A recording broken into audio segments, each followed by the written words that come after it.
Hello friend, welcome to my YouTube channel math solution. आज हम partitioning का 4x4 वाला प्रॉब्लम लेंगे जो बहुत लेंदी है। अगर मान लो पार्टीशनिंग का प्रॉब्लम के साथ में आइजन वैल्यू आइजन वेक्टर आ जाता तो फिर डिफिकल्ट हो जाता, क्योंकि टाइम कंज्यूमिंग टॉपिक है, ये पूरा टाइम कंज्यूम करता।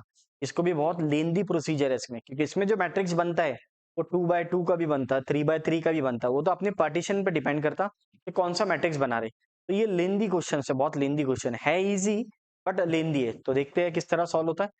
तो find the inverse of given matrix bye partitioning. अगर आप थोड़े समझदार होंगे तो अगर नोटिस करेंगे, जब आप इसको पार्टीशनिंग करेंगे, अपनी मेथड से कर सकते हैं पार्टीशनिंग। कोई बच्चा ऐसा भी कर सकता है, it is like this.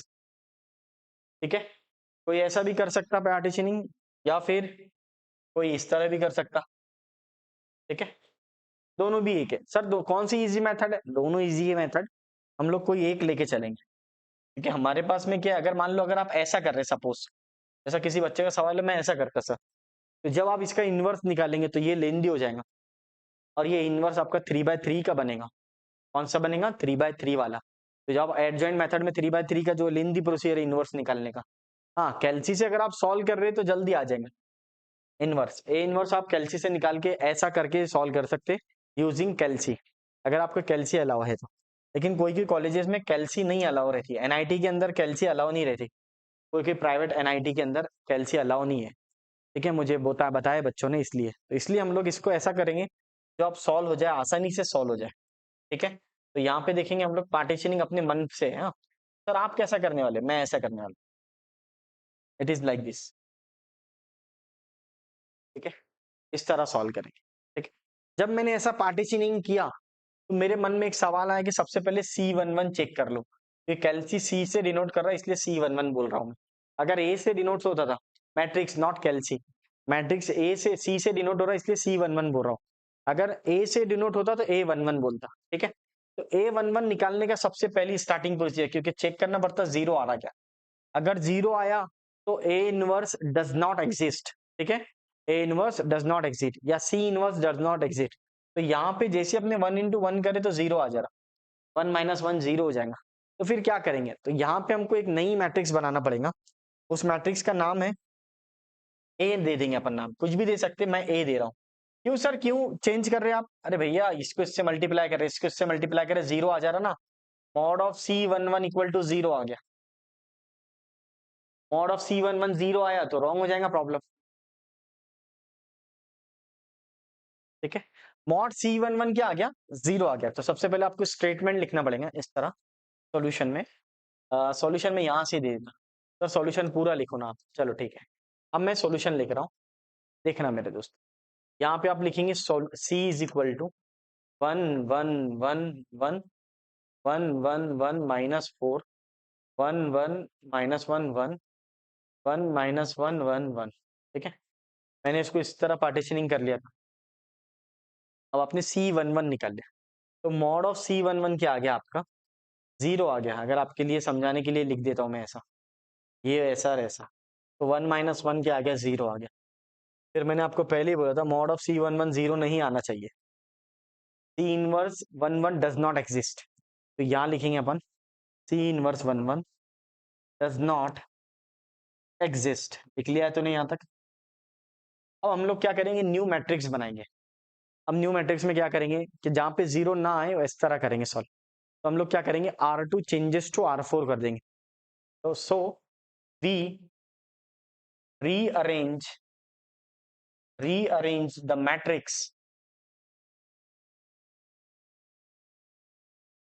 So we rearrange the,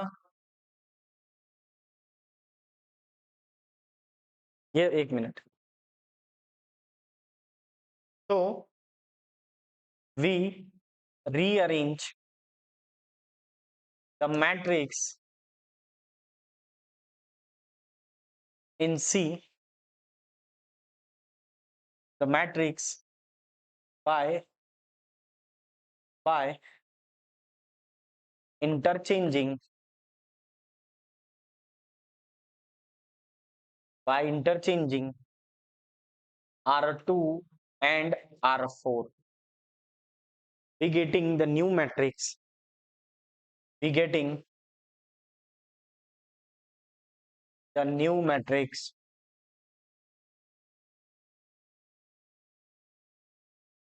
we getting the new matrix A is equal to R2 interchange to R4, ठीक है ना। अब R2 R4 के चला जाएगा, R4 R2 की जगह चले जाएगा। पहला तो आएगा 1 1 1 1, अभी इसको ऊपर भेजो 1 -1 1 1, ये नीचे आ गया 1 1 1 -4, और ये नीचे आ गया एज इट इज। तो सर ये रॉन्ग हो गया ना? हाँ रॉन्ग हो गया। क्यों सर क्यों? क्या बोला मैंने? R2 इंटरचेंज टू R4, ठीक है ना। तो आप लोग R2 इंटरचेंज टू R4 यहाँ पे ऐसा लिख लेना, R2 इंटरचेंज टू R4। तो जो R2 था वो R4 की जगह, तो R4 की जगह 1 -1 1 1, यानी मीन्स R2 की जगह 1 -1 1 1 लिख लिए। क्या बात है सर। अब ये R3 एज इट इज आ जाएगा 1 1 -1 1, अभी R2 R4 की जगह चले जाएगा 1 1 1 -4। कंफ्यूजन ही कंफ्यूजन है भैया, इस तरह सॉल्व करेंगे। अभी आपका न्यू मैट्रिक्स आ गया, क्या इंटरचेंज करे आपने? R2 interchange to R4। अब आपका न्यू मैट्रिक्स को हम लोग क्या करेंगे? पार्टीशनिंग करेंगे। क्या करेंगे? पार्टीशनिंग। ये और ये पार्टीशनिंग हो गया इस तरह। फिर आपको क्या मिला बोलो? अब सॉल्व होगा पूरा प्रॉब्लम। पूरा प्रॉब्लम सॉल्व होने के बाद और प्रोसीजर है। पहला आएगा A11 का वैल्यू 1 1 1 -1, A12 की जगह 1 1 1 1, A21 की जगह 1 1 1 1, A22 की जगह -1 1 1 -4, इस तरह। अब सेम प्रोसीजर, वही पुरानी कहानी। निकाल लो मॉड। सर जीरो आता? नहीं आता जीरो। A11 देख ले, अब कहाँ से आता? ये प्रोसीजर इसीलिए तो करे, जीरो नहीं आना चाहिए। चेक करना आपको, ऐसा देखना पड़ेगा R2 इंटरचेंज टू R4 ही क्यों करे सर, R3 क्यों नहीं करे? जैसे अगर R3 करेंगे तो ये ऊपर वापस 1 आ जाएगा, अगेन वो 1 -1 0 ही होगा, इसलिए हमने R4 में चेंज करे, ठीक है ना। इस तरह। नहीं तो आप बोलेंगे सर अपने घर में बन रहे के प्रॉब्लम, नहीं घर में नहीं बन रहे बाबा, प्रोसीजर देखना पड़ता। ये R4 का -1 ऊपर जाता, इसलिए वो जीरो नहीं होता। अगर आप R3 को चेंज करते ना तो जीरो हो जाता, ठीक है सर। अभी देखना, यहाँ पे चेक करना, मॉड ले लो। मॉड क्या है इसका? 1 1 1 -1, ये इंटरेस्टिंग क्वेश्चन है। -1 -1 -2। अब आ गया एडजॉइंट ऑफ 1 1, अब यहाँ पे आ जाएगा एडजॉइंट ऑफ 1 1 क्या है बोलो? इसको इससे इंटरचेंज, तो ये -1 1, इन दोनों का साइन चेंज, -1 माइनस, ठीक है। अब यहाँ पे आ जाएगा आपका A इनवर्स 1 1, तो 1 अपॉन मॉड, फॉर्मूला क्या है? Mod A11 adjoint of A11, ये तो फॉर्मूला है। मॉड का वैल्यू कितना है? -2 है, ठीक है। तो ये आ जाएगा 1 अपॉन -2 एडजॉइंट वेव -1 -1 -1 1, ठीक है। अब ये माइनस जो है अच्छा नहीं लग रहा मुझे, मीन सर समझा नहीं, ये डिनोमिनेटर में माइनस चलता नहीं मेरे को, अंदर भेज दे। जैसे तू अंदर भेजा तो निगेटिव बिकम पॉजिटिव और पॉजिटिव बिकम निगेटिव, क्या हो जाएगा 1/2, ये पॉजिटिव हो जाएगा, ये भी पॉजिटिव, ये भी पॉजिटिव, और ये वाला मेरा निगेटिव। तो ये आपका आ गया A इनवर्स 1 1। इस तरह सॉल्व करेंगे। यहाँ पे आ गया आपका A इनवर्स 1 1। अब हम लोग सेम प्रोसीजर, पहले x निकालो, फिर y निकालो, फिर z। हम x y z next slide में लेंगे।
अब हम लोग सॉल्व करेंगे B11, तो ये आपका वैल्यू है, ये सब लिख लिया मैंने ताकि चेंज ना करना पड़े स्लाइड को। B11 का फॉर्मूला है A inverse 11 plus plus X Z inverse Y. अब आपको वैल्यू रख दो, 1/1 वैल्यू रखेंगे तो ये आ जाएगा 1 1 1 -1। बस यही डिफिकल्ट टास्क है इसमें, बाकी सब आ जाएगा आपको 1 1 0 0। ठीक है, लेकिन आपके पास कैलसी है तो डायरेक्ट आंसर आ जाता। तीनों भी मैट्रिक्स रख दो, ये वाली -5 0 0 -2 1। वाई का वैल्यू 1 1 0 0। ठीक है, अब यहाँ पे देखेंगे हम लोग, या तो ए बी सी करके कैल्शियम रख दो, आंसर आ जाएगा फाइनल आंसर। डायरेक्ट 1/10 नीचे ही रखना, या फिर आप लोग 1/1 सॉल्व करो। 1/1 सॉल्व करूंगा क्योंकि कोई कोई कॉलेज में कैल्सी अलाउ नहीं रहती, तो उसके लिए। अब यहाँ पे देखना मेरे दोस्तों, इसका डिनोमिनेटर में 10 है और इसके डिनोमिनेटर में 2 है। ये एडिशन और सब्ट्रैक्शन का रूल है, दोनों का डिनोमिनेटर सेम रहेगा तभी न्यूमरेटर ऐड होता है, नहीं तो नहीं होता। ये आपने 8वीं 9वीं में पढ़े हुए। लेकिन अब यहाँ पे हम लोग क्या करेंगे, मुझे तो यहाँ 10 देवा और इधर क्या देवा है 2 देवा है, तो मुझे उसको 10 बनाना है। 10 बनाने के लिए मैं 5 से मल्टीप्लाई करूंगा और डिवाइड करूंगा। तो सर रॉकेट साइंस दिख रहा है तो कुछ भी नहीं है। देखो बहुत डेंजर है सर, आता नहीं तुझे, देख ले इधर 5 से मल्टीप्लाई कर दिया और नीचे 10 लिख लिया, कोई प्रॉब्लम है क्या बोल? कि 5 1 जा 5 2 जा डायरेक्ट हो जाता। अब यहाँ पे इसको एज इट इज लिख लो 1 1 1 -1। अब इसको भी 1/10 पहले लिख लो 1 1 0 0। इन दोनों को सॉल्व कर लो, फिर बाद में इसको सॉल्व करना। ठीक है ना, यही लेंदी प्रोसीजर, बाकी सब आ जाएगा। -5 × 1 -5 होगा, 0 को 1 से करा तो 0 हो जाएंगे। First row first column. ठीक है, then again first row second column. 5 0 से 0, 0 को 0 से करे तो 0 होता, 0 को इससे मल्टीप्लाई करे तो 0 होता और ये -2 हो जाए। फिर ये 0 को 0 करा तो 0 आ जाएगा। ठीक है, तो सर प्रोसीजर क्या है, first row first column, first row second column, second row first column, second row second column. Multiplication आना चाहिए, नहीं आता कोई बात नहीं, देख लो उसको। 1/10 अंदर, 5 को अंदर भेजो, ये 5 हो जाएगा, ये भी 5 हो जाएगा, ये 5 और ये -5 हो जाएगा। अब ये 1/10 एज इट इज आ जाएंगे। अब यहाँ पे आपका 1 1 0 0 हो गया, -5 0 -2 0। अब यहाँ पे देखना मेरे दोस्त, चेक करना B11। अब यहाँ पे 1/10 बाहर ले ले, जैसे तूने 1/10 बाहर लिया तो क्या बनता, तो देखना इधर, ये 5 रहने दे, 5 को भी रहने दे, अभी कोई प्रॉब्लम नहीं, 10 को भी रहने दे, अगली बार में निकलना। इसको इससे पहले मल्टीप्लाई कर ले, अगेन मल्टीप्लीकेशन ऑफ 2 मैट्रिक्स, पहला नंबर पहले से तो ये -5 होता, ठीक है ना, ये नंबर इससे तो ये -2 हो जाएगा।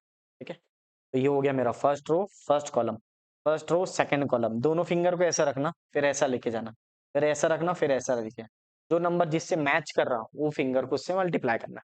अब 1 को 0 मैच करेंगे तो 0 आ जाएगा, ये 1 को ये वाला नीचे वाला 0 करेंगे तो ये 0 आ जाएंगे, इस तरह। अब यहाँ पे भी देखना है, ये सेकंड रो फर्स्ट कॉलम, तो ये 0 5 से मल्टीप्लाई तो 0 हो जाएगा, 0 हैव नो साइन तो 0 ही लिखना है इसको डायरेक्ट, 0। तो ये दूसरा नंबर भी 0 है तो 0 हो जाएंगे। Second row first column, second row second column, ये तो 0 ही है तो डायरेक्ट 0 हो जाता। एकदम 0 से लिखा रहा हूँ मैं, 0 0 आ गया 0 से लिखा रहा हूँ। अब यहाँ से 1/10 बाहर ले ले, क्या बचता देख ले, तो ये 5 हो जाता, ये 5 ये 5 ये -5 और ये आपस में आ जाता 1/10 ऑफ -7 0 0 0। ठीक है, अब यहाँ पे 1/10 अब निकाल कॉमन, तो अब तेरे को प्रॉब्लम में जाएंगे। तो 1/10 तूने बाहर लिया, क्या बचता 5 -7, 5 -7 हो जाएगा, 5 + 0 हो जाएगा, 5 + 0 हो जाएगा, -5 0 हो जाएगा। Answer is what, that is 1/10 of -2 5 5 -5। आपका B11 आ गया, this is your final answer. ये आपका B11 है। ठीक है ना, क्या किए सर आपने, 1/10 को मैंने कॉमन ले लिया, जैसे मैंने 1/10 कॉमन ले लिया तो मेरे पास दो मैट्रिक्स बची, एक ये वाली और एक ये वाली। अब यहाँ पे आपने क्या करे, एडिशन करे, तो 5 -7 हुआ, क्या हुआ 5 -7। अब यहाँ पे तो 0 है, बाकी सब एज इट इज आ जाएंगे, प्लस कर रहे तो। ठीक है ना, इस तरह। आपको हर नंबर से मैच होता, 1/10 बाहर आ गया। इसको सॉल्व कर लिया, 5 माइनस 7 कितना होता, कितना होता सर, 2 होता। तो -2 होता बेटा, 2 नहीं होता। तो -2, 5, 5 माइनस 5, इस तरह आपका B1 बना गया। अब आप लोग B12 ले लेंगे। B12 में फॉर्मूला क्या है बोलो? तो आप लिखेंगे -x Z इनवर्स। जैसे आपने B12 लिखे तो थोड़ा रिड्यूस कर लेता मैं स्पेस के लिए, क्योंकि लेंदी प्रोसीजर है। -x Z इनवर्स, x का वैल्यू कितना है, 1 1 0 0 है। Z इनवर्स कितना है, 1/10 है। -5 0 0 -2। अगेन सेम प्रोसीजर, पहले 1/10 को तू बाहर ले ले, ये 1/10 बाहर आ जाएगा, ये वाला माइनस को अंदर भेज दे, -1 -1 0 0। अब मल्टीप्लाई कर। सर मैं कैल्सी में करता, कोई बात नहीं, कैल्सी में भी कर सकते, विदाउट कैल्सी भी कर सकते, कोई प्रॉब्लम नहीं। अब हम लोग इसको मल्टीप्लाई करेंगे, ये 1/10 आ जाएगा, देखना इधर, माइनस इंटू माइनस प्लस हो जाता, 5 1 जा 5, 5 1 0 जा 0 होता। ये नंबर इससे मल्टीप्लाई, एक बार फिर से, ये नंबर इससे, ये नंबर इससे, फिर ये नंबर इससे, ये नंबर इससे, ये 0 + 2 हो जाता। अब ये अगेन 0 को 5 से करे तो 0, 0 को 0 से करते तो 0, ये नंबर इससे, ये नंबर इससे। अब यहाँ पे ये नंबर इससे और ये नंबर इससे, तो 0 + 0 इस तरह आ जाएगा। अब ये भी चेक कर सकते हैं अपन, ये नंबर इससे राइट है। तो answer is B12 is what, देख लो इधर, 1/10 5 2 0 0। सर बहुत ही लेंदी प्रॉब्लम दिख रहा है, हाँ लेंदी तो है, पहले ही बोला मैंने आपको लेंदी है। आप कैल्सी से भी सॉल्व कर सकते थे, कैल्सी में जल्दी आ जाएंगे आंसर, कोई प्रॉब्लम नहीं। अब B21 देखो, B21 का फॉर्मूला क्या है, -z इनवर्स y है, ठीक है। अब -z बोले तो 1/10, z इनवर्स बोले तो ये वाला, -5 0 0 -2, then y is what, again y का वैल्यू चेक करो, y का वैल्यू आ जाएगा 1 1 0 0। करो मल्टीप्लाई इसको, तो मल्टीप्लाई के लिए स्पेस होना सर, थोड़ी और स्पेस बना लो, थोड़ा लेंदी है प्रॉब्लम तो इसलिए बना ले रहे हम लोग स्पेस। तो आपने चेक करना है इसको, इस तरह देखना आपने, ठीक है। वीडियो को पॉज करके लिखना। अब आ जाएगा B21 आपका, B21 में आपका 1/10, अंदर भेजो माइनस को, ये 5 हो जाएगा, 0 हो जाएगा, 0 हो जाएगा, 2 हो जाएगा, 1 1 0 0।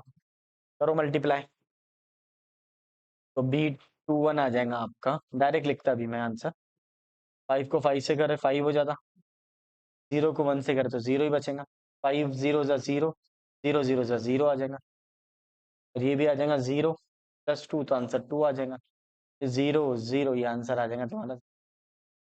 अब डायरेक्ट लिख लिया सर आपने, हाँ कैल्सी में निकाल लें, सेम प्रोसीजर। अब यहाँ पे देखना B22 का आंसर -z इनवर्स है, z inverse, sorry -z inverse बोल रहा हूँ, सिर्फ z इनवर्स है।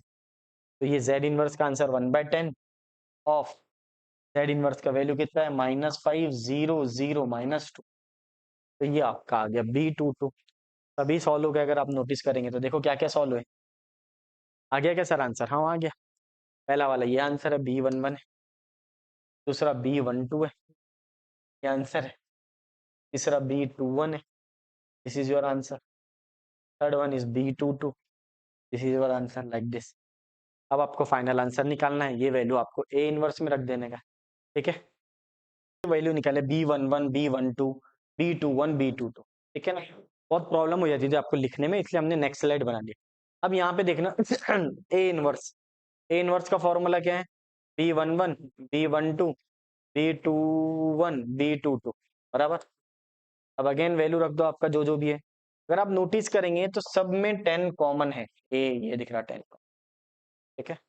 10 को मैं बाहर ले लूंगा इस तरह, ये आ गया मेरा ए इनवर्स, तो ये आ गया -2 5 5 -5 5 2 0 0 -2 5 5 -5 बराबर, देन -5 0 0 -2, इस तरह। अगर आप नोटिस करेंगे यहाँ पे इस तरह आ गया। सर मैं 10 से डिवाइड कर 10 से डिवाइड कर देंगे तो बुक के जैसा आंसर आ जाएगा, चलेगा। तो यहाँ पे 1/5 आ जाएगा, यहाँ 1/2, यहाँ 1/2, यहाँ 1/5, इस तरह आंसर आ जाएगा, ठीक है ना। तो ये हो गया आपका B11 B12। तो फाइनल आंसर क्या आ गया, BA इनवर्स आ गया। बट अगर आप नोटिस करेंगे तो क्वेश्चन तो C बोला था, C इनवर्स निकालने का बोला था, क्या बोला था, C इनवर्स, बट क्वेश्चन किस में आया, A इनवर्स में आया फाइनल आंसर। तो ये आपका फाइनल आंसर है क्या, तो नहीं है। तो हमने ट्रांसफॉर्मेशन कर रहे थे रो टू चेंजेस टू रो 4। अगर आपने प्रॉब्लम को कर रहे हैं, बहुत अच्छे से समझ रहे हैं तो पहली स्टेप में आपने, क्योंकि C11 0 आ रहा था, आपने रो टू इंटरचेंज टू रो 4 करे थे। अब वहां पे अगर रो का चेंज करे तो लास्ट में आके आपको कॉलम में इंटरचेंज करना पड़ता। इसमें इंटरचेंज करना पड़ता कॉलम में, तो C2 इंटरचेंज टू C4, ठीक है। तो जैसे आपने इसको इंटरचेंज करे तो आपका मैट्रिक्स चेंज हो जाएगा, आपका आ जाएगा मैट्रिक्स C इनवर्स। अभी क्या बना, A इनवर्स, लेकिन एक्चुअल मैट्रिक्स कौन सा था, C था, C के बराबर में था। आपको फाइनल आंसर किस में आ गया, A इनवर्स में आया। तो क्यों आया, ताकि आपने रो टू इंटरचेंज टू रो 4 करके न्यू मैट्रिक्स बनाए के जिसका नाम था A। अब A से वापस इसको C में कन्वर्ट कर लो, तो C2 इंटरचेंज टू C4। अगर आपने पहले कॉलम में करे तो लास्ट में आके रो में करना पड़ता कन्वर्ट, और अगर पहले रो में करे तो अभी आके आपको कॉलम में करना पड़ेगा। तो C2 इंटरचेंज टू C4, तो ये C इनवर्स हो जाएगा और ये 1/10 आ जाएगा। अब देखना, अगर आप समझदार होंगे तो ये C2 है और ये क्या है, C4 है, ठीक है। अब जिसमें चेंज नहीं आ रहा उसको पहले लिख लो ताकि कंफ्यूजन ना रहा। ये -2 है, ये 5 है, ये -2, ये 5, और उसके बाद ये जगह छोड़ दो और ये वाला 5 0 -5 0, इस तरह। अब यहाँ पे देखना बेटा, C2 इंटरचेंज टू C4, तो ये आ जाएगा 2 0 0 -2, ठीक है। अब C2 को C4 की जगह लिख लो, क्या है आंसर, 5 -5 5 -5, इस तरह answer. This is your final answer. ये आपका फाइनल आंसर है C इनवर्स, ठीक है ना। इस तरह आपको सॉल्व करेंगे, लेंदी क्वेश्चन है, बस इजी मेथड है। मल्टीप्लिकेशन ऑफ मैट्रिक्स अगर फास्ट है तो जल्दी हो जाएगा सॉल्व पेपर में, ठीक है फ्रेंड। मिलते हैं नेक्स्ट वीडियो में। वीडियो पसंद आया अगर तो लाइक शेयर एंड सब्सक्राइब।